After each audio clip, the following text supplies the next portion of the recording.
एक गांव में एक किसान रामू रहता था जो बहुत ईमानदार, मेहनती और उम्मीदों से भरा हुआ था।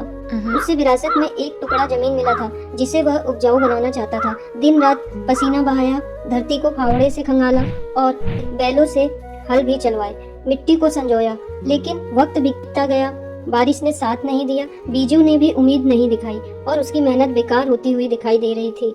Oh my God. थक हार कर किसान ने सोचा, शायद ये जमीन ही बेकार है, मैं फालतू ही इस जमीन पर इतनी मेहनत कर रहा हूँ, मेरी किस्मत ही खराब है। और उसने उस जमीन को कम कीमत पर एक दूसरे किसान श्याम को बेच दी। नया किसान श्याम आया, उसने भी उस जमीन पर हल चलाया, खाद डाला, पानी दिया, लेकिन उसे उस जमीन पर ज्यादा मेहनत नहीं करनी पड़ी क्योंकि पहले किसान ने पहले ही मिट्टी को तोड़कर जमीन को सांस लेना सिखा दिया था। कुछ ही हफ्तों में वहाँ हरियाली लहराने लगी, खेत में फसल झूमने लगी। पहला किसान रामू उस रास्ते से गुजर रहा था।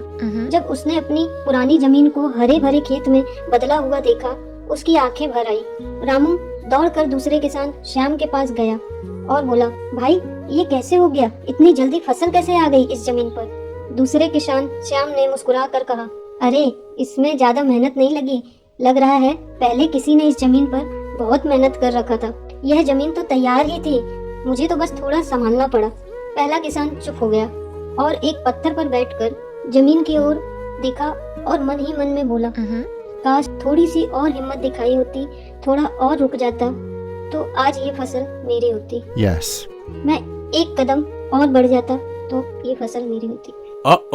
उस दिन उसे समझ आया, कभी कभी जीत एक आखिरी कोशिश दूर होती है और हार वही मानता है जो रुक जाता है।